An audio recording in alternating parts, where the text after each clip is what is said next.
For breaking news, go to itiskitimes.co.za.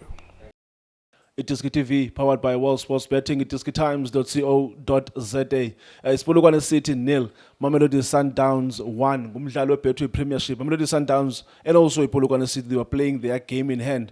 Remember, they were supposed to play, I think, earlier on in the season. Earlier on this year, rather, but the game was postponed.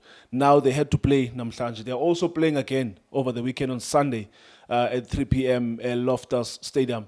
Polokwane City, Mamelodi Sundowns. But namhlanje Marcelo Allende's only goal made sure Uguti Sundowns collect all the maximum points and making sure Uguti Bohlala on top of Betway Premiership with 2 points ahead of second placed Orlando Pirates. Bobzin, Manam. unjani mhlobo wami, right? Right, Mganam. But ngilinde Man City to play their game here in hand. Obani, Man Man City. City, yeah. Mhlobo wami. Ngilinde yona ukuthi idlale their game in hand. Idlala game in hand. Yeah. Oh, bazodlala game in hand against Crystal Palace. Yeah. But they are out of the Champions League. Arsenal are playing the Champions League. They are leading Yeah. against Atletico Madrid. Yeah, but ngilinde bona kuleli game badlale their game in hand Mganam. All Right. I'm okay, my friend. Yeah, I'm okay. ngibulisa amadoda la studio shay. Yeah. Ngaphandle nje kokwesta isikhathi Mganam. Masingene into the game mhlobo wami, ubone njani umdlalo namhlanje? Yeah, Shane. It was not easy for Sundowns, difficult game, difficult pitch mongabheka the way igame idlala ngakhona. Both team ngiyacabanga ukuthi abadlalanga the way bajwayele ukudlala ngakhona. Even nayi Polokwane ngiyacabanga ukuthi be struggleish mongabheka. Maybe if beyikwazi yona ukuthi ingadlala kangcono kune Sundowns bengizocabanga ukuthi okay, Polokwane City ibe ne advantage, but they failed because nabo bebabonakala bafuna ukudlala ama long ball and the pitch is too small shay. So ngicabanga ukuthi bekungekho easy for lama team kuleya pitch because incane shay. But uma ungabheka iPolokwane City igame plan yayo ukuthi idingi 1 point. If bafuna ukugora bazoyibamba mhlambe ngecounter attack iSundowns because beba defender in numbers. Beba shaya low block la ekutheni abafuna ukunikeza iSundowns space ukuthi idlale. And enye into engithandile ngabo bebanga nikezi uTebza no Allende space sokuthi bangashayele epalini. Always beba closer down. Umuntu ebengibona bamnikeza leso space because bekachamuka deep uJaden Adams. Ngiyacabanga ukuthi yila khona bebazama badlali bePolokwane ukuthi bafuna closer down nabo badlali because the way babonakala badlala ngakhona uyabona ukuthi even if baceda ukulwina bebangabonisi baqala ukudlala iPolokwane City after iSundowns iceda ukugora uma baceda ukuconsider yila khona babonakala bafuna ukudlala and babonakala kuba khona la kunama chances baletha amabhola inside the box la khona abadlali bePolokwane bangazange mhlawumbe bathole leyo chance ukuthi they can score ba equalize but igame mayiqala ubonile ukuthi Shane bebadlala for ukudefend ukuthi no, let's try to absorb the pressure Sundowns ezanayo. Then noma ngabe siyaphuma sizophuma ngoDlamini siphume mhlawumbe ngoRamabu but bengabasebenzeli ngaleyo ndlela leyo Shane because nabo labadlali bekumele badrake babuye bazo defender because it's either 9 or 10 players behind the ball. Noma jumper center ehafini ePolokwane City yila khona mhlawumbe umdlalo oyi1 asele but 9 players behind the ball. So ngicabanga ukuthi igame plan yakho yabo beyinjalo Shane ukuthi let's try ukuthi mangabe sikwazile ukudlala la sidlale mhlawumbe leyo draw sizobasebenze kakhulu.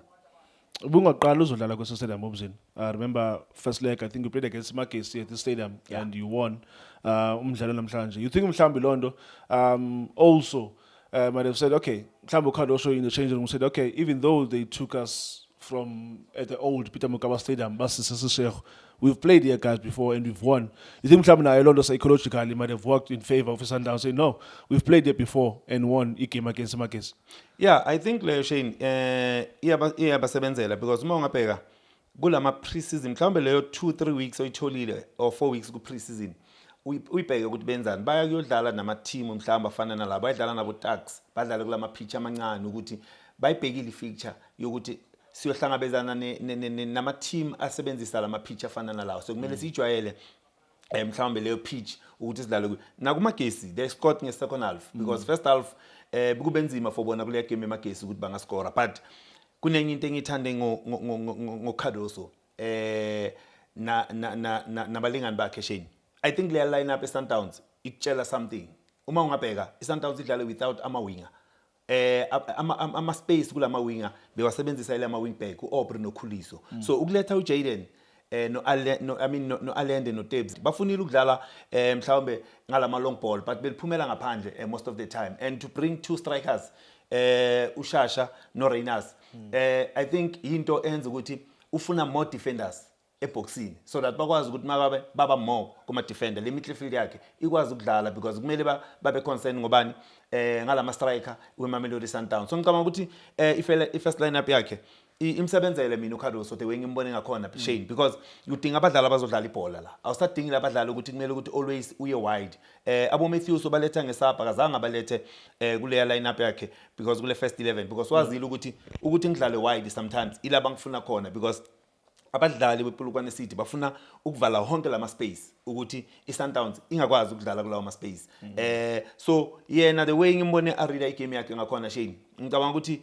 uyiride kahle ibhola ayinaqiniso Shane uyabona I'm happy the way ngibone ama sub wakhe achamuke ngakhona abadlala ngakhona abo Matthews abo Ntsiki nomdlalo ofana noMthiba played very well siyeke nje le penalty I missed ile Shane unfortunately ebholeni uma ungabe le yapaneka bekayishayile Shane wascora bekuzoba like hey wow we understand but because of him still ama penalty afana nalawo kumele wascore because uma wa missed kubonakala ngathi awenzanga nix you understand but for yena ubheke nale assist ayinikezwe Allende maningi ama bhola awinile uMthiba ngiyacabanga ukuthi uwina ama bhola amaningi la khona mhlawumbe uShasha bekahluleka ukuwawina because uShasha ngibonile ukuthi kunala khona bekaluza amabhola sometimes ashawe trapping kunala bekaluza khona amabhola and uShasha bekatreka wide ashiya uReynas lapha phakathi and uShasha is not a ball player ukuthi uzodimanda uShasha ukuthi abuye azodlala ibhola kulethela ama cross uShasha umuntu odlalela eboxini la khona kumele ukuthi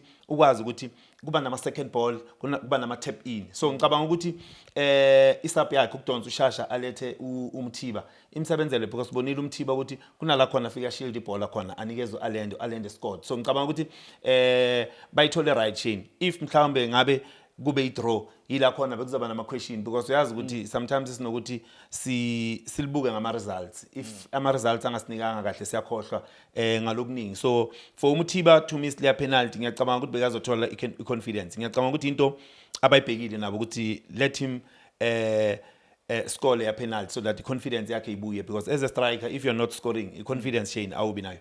Speaking of confidence le win namhlanje ithetha ukuthini for iMamelodi Sundowns?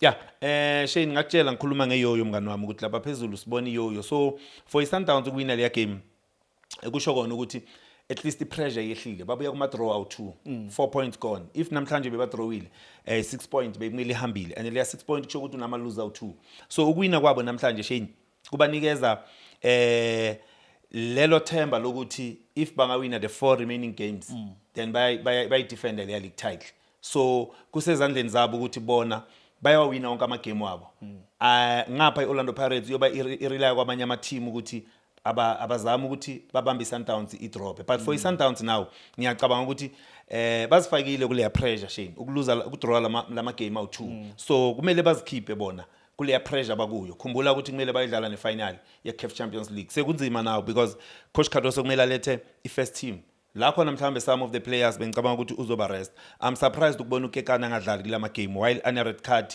kuCAF Champions League I thought maybe lama game afana nalawo you can rest abadlali abafana nabo Cupido because uzomdinga maybe ufuna leyo combination I don't know ukuthi aye ku final banayo game time abadlali but it's a risk sometimes ukusebenzisa labo badlali I'm not saying uCupido akumelanga abe khona ukuya ngami uCupido noKekana nabo banga starter but ubheke ukuthi lo if mhlawumbe uthola injury Shane ukhumbule ukuthi lo sebenchini angeke adlale kuCAF Champions League final so ngicabanga ukuthi bowungaletha umdlalo ofana noKekana awadlale lawo ama game at least unikeze lo le chance yokuthi uzomdinga kulawo ama game noma ungamletha nje umlethe mhlawumbe la khona mhlawumbe umdlalisa lawo ma 10 15 minutes ukuthi at least anga relax ngale ndlela Shane so yeah ithi ngibabongise Shane coach Cardoso nama assistant wakhe I think benza umsebenzi omuhle ukuphuma kule pitch it's not easy Shane ma team amaningi siwabonile manje babheke kakhulu lama pitch amancane ukuthi if bazodlalisa lama team lapha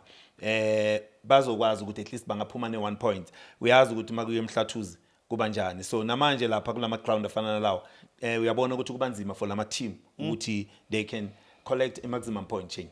Bobzit, thank you so much, my brother. Masivale.